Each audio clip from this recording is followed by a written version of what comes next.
आके मैं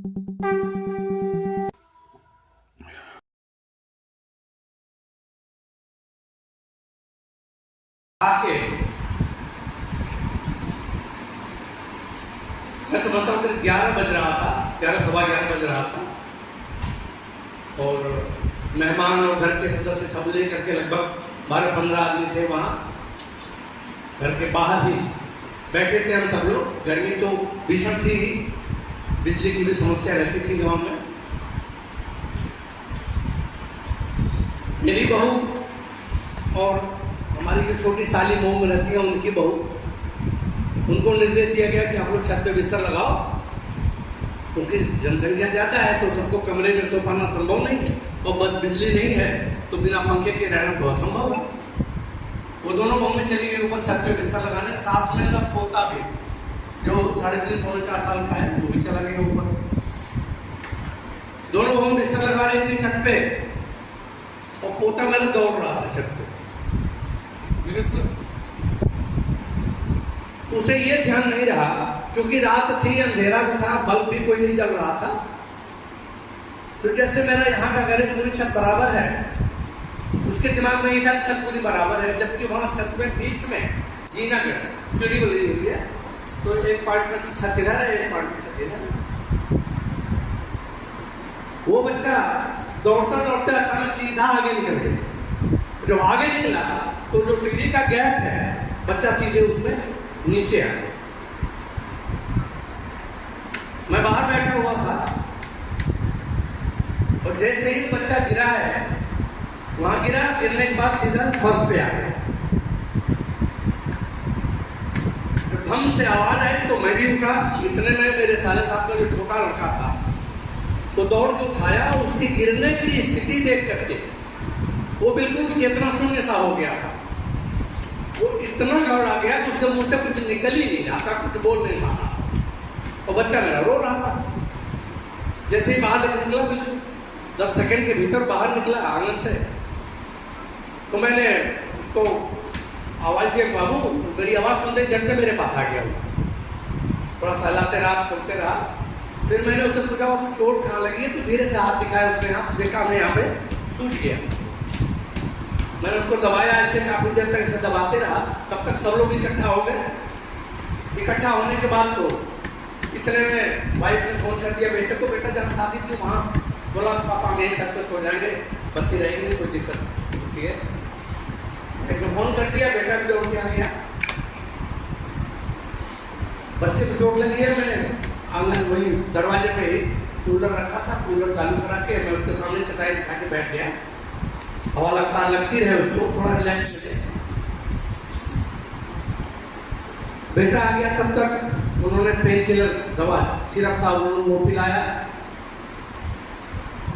और देवघर से दवा लाते हैं हीलिंग एक आती है ट्यूब, तो वो बताया गया था कि इसको जब चोट लगे कहीं तो गर्म करके इसको और लगा दीजिए, बहुत जल्दी आराम मिलता है। सर मैंने लगाया 2 बार या 3 बार लगाया गया। थोड़ी देर बाद बच्चा मेरा सो गया। मैंने बहू से बोला बेटा इसको लेके जाओ सुलाओ। बहू जैसे ही लेके जीने पे पहले स्टेप पे पैर रखा है उसने, बच्चे को आवाज हो गया कि मम्मी फिर लेके मुझे ऊपर जा रही है। वो चिल्लाने लगा मुझे नहीं जाना ऊपर, मुझे नहीं जाना, मैं ऊपर नहीं जाऊँगा। समस्या ये थी कि नीचे भी तो पाना संभव नहीं था। मुझे बेटा किसी तरह इसको लेके ऊपर चली जाओ गोद में। कर लेके गई ऊपर, जाके धीरे धीरे थपके देते देते देते थोड़ी देर में सो गया। समस्या ये थी कि थोड़ा रूरल साइड है, रात में वहाँ जैसे डॉक्टर्स का मिलना भी संभव नहीं है। दिमाग में टेंशन सा आ गया कि अगर रात में कुछ होता है तो क्या करेंगे हम। समस्या आती है तो आदमी न्यायकरण ढूंढता है। हमने सोचा कुछ नहीं होगा तो यहाँ से मऊ लेके जाएंगे, लेकिन बच्चा सो गया। 4-4:15 बजे करीब बारिश होने लगी। फिर बच्चे को मेरे पास दे दिया। वाइफ थे, हम थे, हमारे साले साहब का मजा लड़का था, हम सो रहे थे। वहाँ बच्चा सोता रहा। अब दया की दया देखिए, इतना कुछ होने के बाद भी बच्चे ने कुछ नॉर्मल सो रहा था। सुबह बेटे ने वहाँ से फोन किया, पानी बरस रहा था। मैंने बेटे फोन किया, बेटा आओ निकलना है हमको। अब दिमाग में टेंशन था कि हमको कहीं ना कहीं मेडिकल की जोर देना है इसको, मेडिकल एड नहीं मिलेगी तो कहीं दिक्कत ना हो जाए। बेटा बोला पापा पानी बरस रहा है, मैं ठीक पानी बंद हो जाता बाप है। 9:30 बजे बच्चा आया, हम लोग तैयारी किए, 11 बजे हम लोग वहाँ से निकले और तब तक बच्चा शांत रहा बिल्कुल। जब बेटा आया उसके थोड़े से पहले ही उसने बोला पापा बाबू कैसा है? हम बोले बेटा अभी तो सो रहा। बोले जैसे ही उठता उसको देखिए, उसका पहला ध्यान था कि पैर में कोई डिस्टर्बेंस तो नहीं, कोई दिक्कत तो नहीं। थोड़ी देर बाद बच्चा उठा तो हमने खड़ा किया उसको, बेड पे ही खड़ा हो गया। उसके बाद उतरने पे मैं डर रहा था कि भाई मैं कहीं डिसबैलेंस हुआ तो बच्चे को फिर चोट आएगी, मुझे आएगी तो आएगी। मैंने बहुत बोला बेटा धीरे से बच्चे को बोल दो, धीरे से उतर जाओ, थोड़ा उतर पाओगे कि नहीं? बोले नहीं पापा उतरते हैं। उसके बाद मैं समझता हूँ कि 5-7 मिनट कमरे में हम लोग रहे, फिर बच्चा खुद ही पैदल चल के जो बीच का पार्टिसिपेट गैलरी टाइप होती है वहाँ आया, अपने पैरों पर ही चल के आया, कोई दिक्कत नहीं महसूस हुई देखने में हमको। बेटा आ गया था। उसके बाद फिर हम लोग किसी तरह जल्दी जल्दी करके 11 बजे निकले, हम लोग आए, चल दिए वहाँ से। तो बहू और मेरी बेटी ने प्लानिंग किया था कि बहू अपने मायके रुक जाएगी, बेटी हमारे साथ कानपुर आ जाएगी। मैंने कहा बेटा देखो बाबू चोट लगी, मैं रिस्क लेना नहीं चाहता, मैं सोचता हूँ यहाँ चल के वहाँ पर मेडिकल एड मिलेगी, जो भी है CT स्कैन वगैरह मुझे कराना होगा मैं कराऊंगा। तो बोले पापा अभी बाबू ठीक है, अगर दिक्कत आएगी तो मैं बताऊंगा आप लोगों को और देखेंगे यहाँ पर अस्पताल बिल्कुल पास है। ठीक है भाई।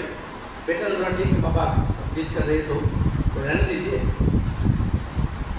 बच्चे को जब उसके ननिहाल की गली में मुड़े हैं, बच्चा मेरे कंधे पे चिपका पूरे रास्ते भर, लगभग समझिए कि लगभग 500 किलोमीटर बच्चा मेरी ही गोद में मेरे कंधे पे चिपटा रहा, किसी तरह कोई हरकत नहीं, चुपचाप जैसे सो रहा है। इसीलिए फिलहाल में चिंता थोड़ी और हो रही थी, कितना सुस्त रहता नहीं, कभी इतना सुस्त पड़ा है। जब गली में मुड़े तब वो अचानक बोला दादा मुझे यहाँ नहीं जाना, मुझे यहाँ नहीं जाना। मुझे कहाँ नहीं जाऊँगा? बोलो मैं नानी घर नहीं जाना। और कोई बात नहीं, तो मेरे साथ रहो, मेरे पास रहो, हमने चले घर चले। फिर गए उनके घर में ननिहाल से। बच्चा दिन भर कुछ नहीं खाया था, रात में भी कुछ नहीं खाया था, उसे लगी थी भूख। वाइफ ने बोला बाबू दाल भात खाओगे? ले आए, बच्चे की मुँह से ले आए दाल भात, वाइफ ने थोड़ा खिलाया। खाने के बाद तो थोड़ा सा उसके अंदर एनर्जी आई है जो भी था। फिर अब उन लोगों ने ढूंढा बहाना, किस बहाने से इसको रोका जाए, अदरवाइज जिद करेगा तो रुक नहीं पाएगा। तो ये खिलौना था उसका, कार थी, तो उन लोगों ने बोला कि बाबू तुम्हारा खिलौना यहाँ रह गया था ना। तो कार का बड़ा वो है, कार उसे बहुत प्रिय है खिलौने वाली। तो वो बोला कि हाँ कहाँ है मेरी कार? लेके दिए लो उसको, कार खेलने लगा। उसके बाद जब खेलने लगा तो ये था कि अभी रुक जाएगा, फिर उसको छोड़ के हम लोग चले आए थे। तो तब तक कोई दिक्कत नहीं। 11 तारीख की बात है यार, रात में सोए हम लोग, सुबह हम समझते करीब 8 बज रहा होगा। बहू ने फोन किया, बेटे निकल गए थे ड्यूटी अपने, तो पहले उनको फोन किया, बोले डॉक्टर साहब ये इसको चक्कर कह रहा, मम्मी मुझे उल्टी हो रही है, चक्कर नहीं मुझे उल्टी हो रही है। उल्टी हो नहीं रही थी, उसे लग रही थी कि उल्टी हो। तो बेटे ने तुरंत बोला कि बिना लेट किए, बिना देर किए तुरंत इसको ले जाओ, CT स्कैन कराओ। तब तक बहू ने मुझे फोन किया, बोले पापा ऐसा ऐसा है, बोल रहा है मम्मी लग रहा है मुझे उल्टी हो। हम क्या बेटा कोई बिल्कुल सोचो समझो नहीं, तुरंत इसको लेके मम्मी को लेके अपने चले जाओ, CT स्कैन कराओ। या फिर तुम्हारी बहन है छोटी, हम फार्मा की हुई होगी, BBD स्कूल कॉलेज में यूनिवर्सिटी में वो पढ़ा रहे टीचर है। लेके गए लोग, तुरंत बोले हाँ पापा हम तुरंत लेके जा रहे हैं। जाके वहाँ CT स्कैन कराया। CT स्कैन कराने के बाद फिर फोन किया पापा CT स्कैन तो हो गया, उनका रिपोर्ट बोले शाम को मिली। ठीक है, शाम को जब गए लोग रिपोर्ट दिए तो जिसने CT स्कैन किया था उस डॉक्टर ने बोला कि आप लोग भाग्यशाली हैं, इस बेटे को कुछ भी नहीं हुआ है, सिर में कोई सीवियर हेड इंजरी नहीं है, केवल चोट लगने से थोड़ी अंदर स्वेलिंग है, सूजन है थोड़ी सी, और ये दवा से क्योर, आप लोग बिल्कुल चिंता मत कीजिए। बहू डॉक्टर के पास गई और उसी समय शाम का प्रेयर टाइम हो रहा था, 4 या 5 मिनट बाकी रह गए थे, मैं बैठा हुआ था प्रेयर करने के लिए। तो मन नहीं मान रहा था, मैंने तुरंत फोन किया बहू को, तो बोली पापा हम डॉक्टर के यहाँ बैठे हैं, वैसे सीटी स्कैन वाले डॉक्टर ने बोला है कि आप लोग परेशान मत होइए, बेटे को कुछ भी नहीं, केवल स्वेलिंग है थोड़ी, तो दवा से क्यों हो जाएगी। फिर भी डॉक्टर आते हैं, दिखाते हैं, हमको बेटा जैसा भी हो तुरंत मुझे बताना। तब तक डॉक्टर आ गया। अभी उन्होंने डॉक्टर दिखाया, तब तक मैं प्रेयर कर चुका था। उसके बाद फिर बात हुई तो बोला डॉक्टर ने भी वही बोला है और 3 दिन की दवा दी है, बोले 3 दिन बाद मुझे आके फिर दिखाई। 3 दिन बाद फिर ले गए लोग, डॉक्टर ने देखा, बोला इज ओके। 5 दिन की दवा और दिया और बोला 3 महीने बाद आप फिर सीटी स्कैन करा के मुझे आप लोग दिखाएंगे। कभी कभी होता है कि हेड इंजरी में इसका इम्पैक्ट बाद में दिखता है, तो 3 महीने बाद आप लोग मुझे फिर दिखाइएगा सीटी स्कैन करा के। ये है दयाल की दवा, उनकी दया है ये। जिस स्थिति में बच्चा गिरा था, हम सब लोग ये सोच रहे थे कि इसकी हेड इंजरी हुई होगी, जरूर सीवियर हुई होगी। 10 फुट ऊंचे से गिरना एक 3.5 साल 4 साल के बच्चे के लिए। पर जब रिपोर्ट मिली, डॉक्टर ने जब एडवाइस दिया तो मन को तसल्ली मिली। उनके हे दया, आपसे बड़ा दयालु कोई, आप ही बचाने वाले हैं। बड़े बड़े लोग गिरते हैं, पता लगा स्पॉन्डिलाइटिस टूट गया और डेथ हो गई, तमाम बातें हैं। अभी हमारे घर के पीछे एक बच्ची रेलिंग से गिर पड़ी, उसका सिर फट गया।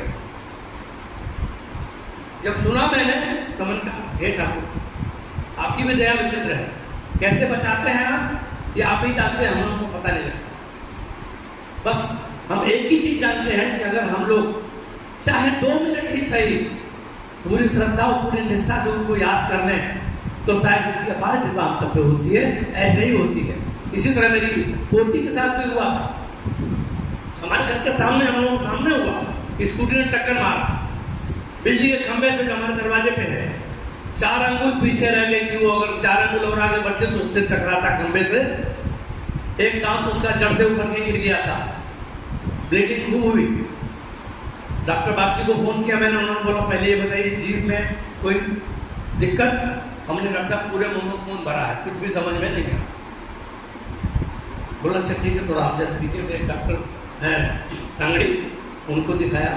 उन्होंने भी यही बोला कि देखिए अभी तो कुछ भी नहीं कहा जाता, कुछ भी स्पष्ट नहीं हो रहा है, दवा दे रहा हूँ मैं, आप करें जैसा भी है।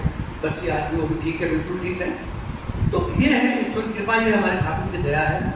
हम लोग पता नहीं कब ध्यान देते हैं, कब ध्यान नहीं देते, कब उनको समझते हैं, कब हम लोग नहीं समझते। हम लोग को ये नहीं समझ में आता है, पर यह निश्चित है कि वो सबको समझते हैं, अगर हम लोगों के मन में थोड़ी भी निष्ठा, थोड़ी भी उनके प्रति श्रद्धा है। सबसे मैं निवेदन यही करूँगा कि आप सब लोग जितना समय दे सके, मैं ये नहीं कहता 2 घंटे 4 घंटे 6 घंटे नहीं, कुछ नहीं। अगर मैं नहीं कर पाता हूँ तो मैं किसी से अपेक्षा क्यों करूँ कि आप लोग करो, नहीं कर सकता मैं, पर करो जरूर, थोड़ी देर से करो जरूर। हम लोग अगर प्रयासरत रहें, कम से कम सुबह का प्रेयर समय से करें, शाम के प्रेयर समय से करें, घर में ही करें तो समय से करें, निश्चित रूप से ठाकुर की अपार दया रहती है। आपको जय गुरु।